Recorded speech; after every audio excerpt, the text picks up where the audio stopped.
पूजा, जिसकी अभी हाल ही में शादी हुई है, अपनी आंखों में नई दुल्हन के अनगिनत ख्वाब सजाए अपने ससुराल की चौखट पर कदम रखती है।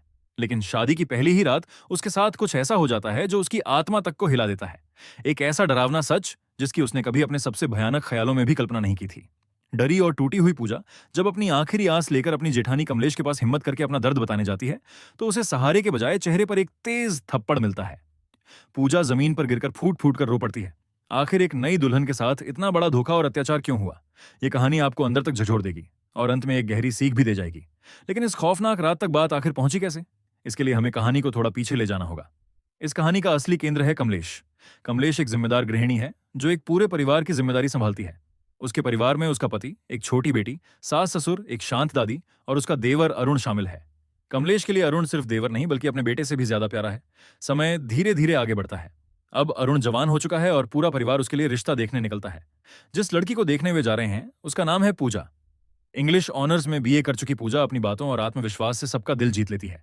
जब वह अपनी मधुर आवाज में एक अंग्रेजी गाना गाकर सुनाती है तो जैसे पूरा परिवार उस पर मोहित हो जाता है। अरुण तो उसे देखते ही अपना दिल हार बैठता है। लेकिन इस पूरे कमरे में एक ऐसा इंसान भी था जिसके चेहरे पर खुशी नहीं बल्कि एक अजीब सी दुविधा साफ दिख रही थी। कमलेश को पूजा का यह मॉडर्न और खुला स्वभाव बिल्कुल पसंद नहीं आता, मगर अरुण की खुशी और उसकी जिद के सामने कमलेश को आखिरकार झुकना ही पड़ता है। मन से ना सही, पर मजबूरी में वह इस रिश्ते के लिए हामी भर देती है। उसी दिन छठ मंगनी पट ब्याह की तरह पूरे धूमधाम से रिंग सेरेमनी हो जाती है। पूजा की उंगली में अरुण के नाम की अंगूठी चमक उठती है। लेकिन किसी को अंदाजा भी नहीं था कि ये खुशियां बस एक रात की मेहमान हैं। अगली सुबह कमलेश अपनी सास के साथ ऑटो में कहीं जा रही होती है। तभी रास्ते में उनकी नजर एक बड़ी भीड़ और शोर शराबे पर पड़ती है। कुछ लोग सड़कों पर प्रदर्शन कर रहे होते हैं। तभी उस भीड़ के बीच कमलेश की नजर एक ऐसे चेहरे पर टिक जाती है जिसे देखते ही उसके पैरों तले जमीन खिसक जाती है। वह सबके सामने गुस्से से भड़क उठती है और हुक्म देती है कि ये तमाशा अभी के अभी बंद करो। गुस्से में उबलती हुई कमलेश तेजी से आगे बढ़ती है, पूजा का हाथ झटक कर पकड़ती है और उसकी उंगली से सगाई की अंगूठी बेरहमी से निकाल लेती है। एक ही पल में, एक झटके में वह उस रिश्ते को तोड़ देती है जो कल ही बना था। जब कमलेश इस तूफान के साथ घर लौटती है तो पूरे घर में हंगामा मच जाता है। उसका पति उसे सच्चाई दिखाते हुए कहता है कि जो गड़बड़ तुमने बिना सोचे समझे खड़ी कर दी है, अब उसे संभालना भी तुम्हें ही पड़ेगा। उधर बेचारा अरुण भी बार बार मिन्नतें करता है, समझाने की कोशिश करता है कि पूजा की सोच में कुछ भी गलत नहीं है। लेकिन कमलेश अपने अहंकार में इतनी डूब चुकी थी कि उसे किसी की बात सुनाई ही नहीं दे रही थी। उसके कानों पर जूं तक नहीं रेंगती और वह किसी की एक भी नहीं मानती। थोड़ी ही देर बाद कहानी में एक खूबसूरत और भावनात्मक मोड़ आता है। अपने रिश्ते को बचाने और अपनी बात समझाने के लिए पूजा खुद कमलेश के पास जाती है। वह बहुत ही विनम्रता से माफी मांगते हुए कहती है कि अगर हम सही बात और दूसरों के अधिकार के लिए खड़े नहीं होंगे तो यह दुनिया धीरे धीरे खत्म हो जाएगी। कमलेश भले ही पुराने ख्यालों की थी लेकिन दिल से साफ थी। वह पूजा की बातों की गहराई को महसूस कर लेती है।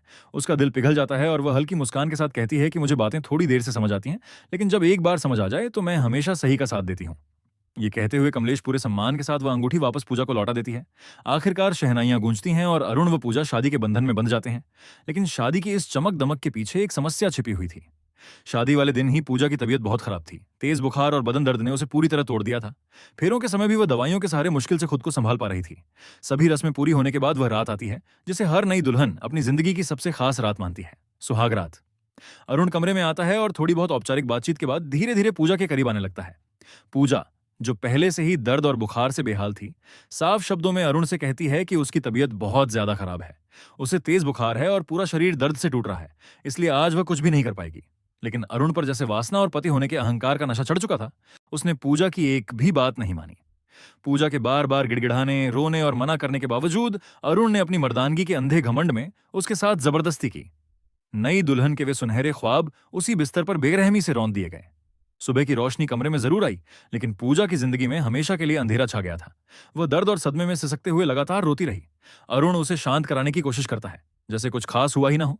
वह हक जताते हुए कहता है, अरे, मैं तुम्हारा पति हूं, ये तो मेरा अधिकार है। शादी के बाद ये सब तो होता ही है। ये सुनते ही पूजा के भीतर का दर्द एक चीख बनकर बाहर निकल पड़ता है। वह बिलखते हुए अरुण की आंखों में देखती है और कहती है, हक तूने मेरा किया है। ये शब्द सुनकर अरुण कुछ पल के लिए ठिठक जाता है, लेकिन अपनी घिनौनी हरकत पर शर्मिंदा होने के बजाय उसके अहंकार को चोट लगती है।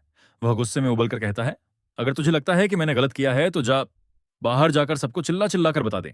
इतना कहकर वह बेरहमी से पूजा को कमरे से बाहर धकेल देता है। रोती और कांपती हुई पूजा जैसे ही बाहर आती है, उसकी नजर आंगन में खड़ी कमलेश पर पड़ती है। कमलेश घर और पड़ोस की कुछ औरतों से बातचीत कर रही होती है। तभी पूजा के कानों में कमलेश की आवाज पड़ती है। औरतें जितना किसी धमाके से नहीं डरती, उससे ज्यादा अपनी इज्जत के तमाशा बनने से डरती हैं। यह एक वाक्य पूजा के दिल में किसी जहरीले तीर की तरह उतर जाता है। उसे तुरंत समझ आ जाता है कि जिस समाज और परिवार में वह खड़ी है, वहां अगर उसने आवाज उठाई तो उसे इंसाफ नहीं मिलेगा, बल्कि उसकी ही इज्जत सरेआम उछाली जाएगी। इसी समाज और बदनामी के डर से हारकर अपने हक के लिए लड़ने वाली एक जिंदा लड़की अपने आंसू पीते हुए चुपचाप वापस उसी घुटन भरे कमरे में लौट जाती है। उसके मासूम दिल में कहीं ना कहीं यह उम्मीद अभी भी बाकी थी कि शायद अरुण को अपनी दरिंदगी का एहसास हो गया होगा। शायद वह अपनी गलती मानेगा और उससे माफी मांगेगा। लेकिन अरुण का बर्ताव देखकर पूजा के पैरों तले बची खुची जमीन भी खिसक जाती है। पूजा पहले से ही असहनीय दर्द में थी, लेकिन अरुण ने अपनी वासना को प्यार का नाम देकर एक बार फिर उसके साथ जबरदस्ती की। पूजा अंदर तक बिखर चुकी थी। अब उसे समझ आ गया था कि जिसे दुनिया पति पत्नी का प्रेम कहती है, वह उसके लिए सिर्फ और सिर्फ एक वैवाहिक अत्याचार था, जिसके खिलाफ वह कुछ भी नहीं कर सकती थी। अगली सुबह कमलेश की नजर छत की मुंडेर पर चुपचाप खड़ी पूजा पर पड़ती है। उसकी आंखों की सूनीपन और खामोश चेहरा देखकर कमलेश का दिल एकदम से बैठ जाता है। कमलेश बार बार पूछती है, लेकिन पूजा रात का वह डरावना सच नहीं बताती। कमलेश समझ जाती है कि कुछ बहुत गलत हुआ है और बिना ज्यादा सवाल किए वह पूजा को उसके मायके छोड़ आती है। मायके पहुंचकर पूजा सोचती है कि शायद इस दुनिया में एक माँ ही है जो अपनी बेटी का दर्द समझ सकती है। वह अकेले में अपनी माँ को पिछली रात की पूरी सच्चाई और अरुण की दरिंदगी बता देती है। लेकिन उसकी माँ का जवाब अरुण की हैवानियत से भी ज्यादा भयावह था। माँ उसे गले लगाने के बजाय समझाने लगती है कि पति पत्नी के बीच ये सब तो आम बात है, शादी की है तो यह सब निभाना ही पड़ेगा।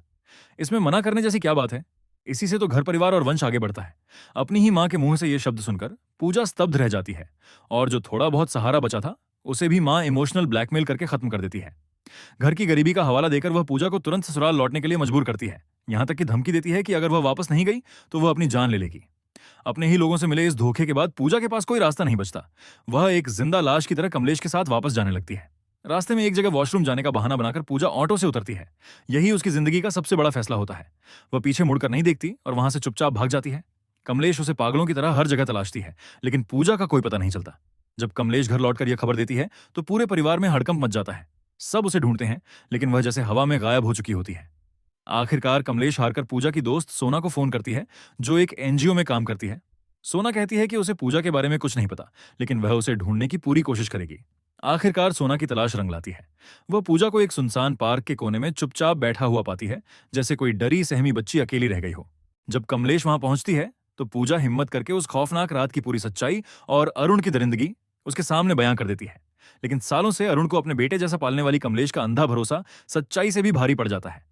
सच स्वीकार करने के बजाय उसका अहंकार आहत हो जाता है और वह गुस्से में आकर पूजा के गाल पर एक जोरदार थप्पड़ मार देती है। वह चीखते हुए पूजा को लगभग घसीटते हुए फिर से उसी कैद जैसी जिंदगी में वापस ले आती है। हालांकि कमलेश ने पूजा पर हाथ उठा दिया था, लेकिन एक औरत होने के नाते उसके मन में शक का एक छोटा सा बीज जरूर पड़ चुका था। दूसरी ओर हम देखते हैं कि हनीमून की खूबसूरत वादियों के बीच भी पूजा अंदर से पूरी तरह खाली और डरी हुई थी। वह अरुण से एक आखिरी उम्मीद के साथ बात करने की कोशिश करती है, लेकिन उसकी आंखों में प्यार नहीं बल्कि एक भूखे भेड़िए जैसी वासना साफ दिखाई देती है। वह फिर से पूजा की चीखों और आंसुओं को नजरअंदाज करते हुए उसके साथ जबरदस्ती करता है। बेचारी पूजा उस बिस्तर पर तड़पने और रोने के अलावा कुछ भी नहीं कर पाती। जिसे वह अपनी जिंदगी का हमसफर समझकर समझाने गई थी, वही एक निर्दयी जल्लाद बन चुका था। उस रात पूजा को पूरी तरह एहसास हो जाता है कि अरुण की नजरों में वह न पत्नी है न प्यार, बस उसकी हवस मिटाने का एक बेजान साधन है। अब पूजा की जिंदगी एक जीते जागते नरक में बदल चुकी थी। एक रात डर से कांपती हुई पूजा खुद को बाथरूम में बंद कर लेती है। बाहर अरुण दरवाजा पीटते हुए उसे बाहर आने का आदेश देता है। अंदर से सहमी हुई पूजा रोते हुए कहती है कि आज वह उसके पास नहीं आ सकती, उसके पीरियड शुरू हो गए हैं। लेकिन एक दरिंदे पर सवार हवस को भला कौन रोक सकता है? अरुण का जवाब किसी भी इंसान की रूह को कंपा देने के लिए काफी था। वह बेहयाई और निर्दयता से कहता है, मुझसे झूठ मत बोल, दरवाजा खोल, मुझे देखना है। यह सुनते ही बाथरूम के अंदर खड़ी पूजा की रूह कांप उठती है। उसे समझ आ जाता है कि यह दरिंदा उसकी कोई बात नहीं मानेगा। इसी डर और बेबसी के बीच उसकी नजर वहां पड़े एक ब्लेड पर जाती है और सीन यहीं कट हो जाता है। अगली सुबह घर में अफरा तफरी मच जाती है। सबको खबर मिलती है कि पूजा अस्पताल में है और उसकी हालत बेहद गंभीर है। पूरा परिवार घबराया हुआ वहां पहुंचता है। अरुण चालाकी से कमलेश और बाकी घरवालों को बहकाते हुए कहता है कि पूजा को औरतों से जुड़ी कोई अंदरूनी परेशानी थी, शायद उसी कारण यह हालत हुई है। लेकिन जब कमलेश अंदर जाकर लेडी डॉक्टर से बात करती है तो जो सच्चाई सामने आती है उसे सुनकर उसके पैरों तले जमीन खिसक जाती है। उसका पूरा अस्तित्व हिल जाता है। डॉक्टर भारी आवाज में बताती है कि पूजा के नाजुक अंगों पर ब्लेड से गहरे जख्म हैं और ज्यादा खून बहने की वजह से उसकी हालत इतनी बिगड़ गई है। ये सुनते ही कमलेश सन्न रह जाती है। वह खुद को संभालती है और बाकी घरवालों को यह कहकर वापस भेज देती है कि वह पूजा के साथ रुकेगी। जब पूजा को होश आता है और कमलेश उसके पास बैठती है, तो पूजा आंसुओं में डूबकर वह कड़वा सच बता देती है, जिसने उसे इस हद तक पहुंचा दिया। ये दर्द सुनकर कमलेश अंदर से बिखर जाती है। उसी रात जब वह घर लौटती है, तो पूजा के दर्द को महसूस करने के लिए खुद बाथरूम में जाती है और हाथ में वही ब्लेड उठा लेती है। वह उसे अपनी त्वचा पर रखकर वही करने की कोशिश करती है जो पूजा ने किया था, लेकिन हल्की सी चुभन से ही उसके हाथ कांप उठते हैं। वह ब्लेड दूर फेंक देती है। उस एक पल में कमलेश को गहराई से एहसास हो जाता है कि आखिर वह 21 साल की मासूम लड़की किस हद के डर और दर्द से गुजरी होगी, जो उसने खुद को इतनी भयानक सजा दे दी। अगले दिन जब अरुण अपनी बेशर्मी ओढ़े अस्पताल में पूजा से मिलने पहुंचता है, तो उसे पता चलता है कि कमलेश पहले ही उसे डिस्चार्ज कराकर अपने साथ ले जा चुकी है।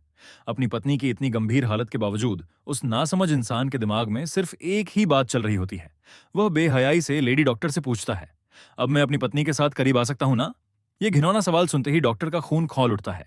वह पूजा के वो भयानक जख्म देख चुकी होती है और जानती है कि इसके पीछे कौन है। वह अरुण पर बुरी तरह भड़क जाती है और गुस्से में चिल्लाते हुए कहती है, तू बेहद घटिया और घिनौना इंसान है। तेरे जैसे जाहिलों को तो सजा मिलनी चाहिए। वह तुरंत सिक्योरिटी गार्ड्स को बुलाती है और अरुण को धक्के देकर अस्पताल से बाहर निकलवा देती है। साथ ही सख्त चेतावनी देती है कि यह दरिंदा दोबारा इस अस्पताल के आसपास भी नजर नहीं आना चाहिए। पूजा, जो अपनी आंखों में शादी और एक नई जिंदगी के हजारों सुनहरे ख्वाब लेकर इस घर में आई थी, आज उसकी जिंदगी एक ऐसे डरावने नर्क में बदल चुकी है जहां उसका अपना पति ही उसका सबसे बड़ा अपराधी बन गया है। प्यार और हक के नाम पर पूजा ने जो सहा है, वह मौत से भी ज्यादा भयावह था। लेकिन अब जब पूजा मौत के मुंह से वापस लौट आई है और उसे कमलेश का साथ मिल चुका है, वही कमलेश जो कभी उसके खिलाफ खड़ी थी, तो अब आगे क्या होने वाला है? आपके अनुसार अब पूजा को क्या कदम उठाना चाहिए? क्या उसे अरुण को माफ कर देना चाहिए या उसे ऐसी सजा दिलानी चाहिए जो एक मिसाल बन जाए?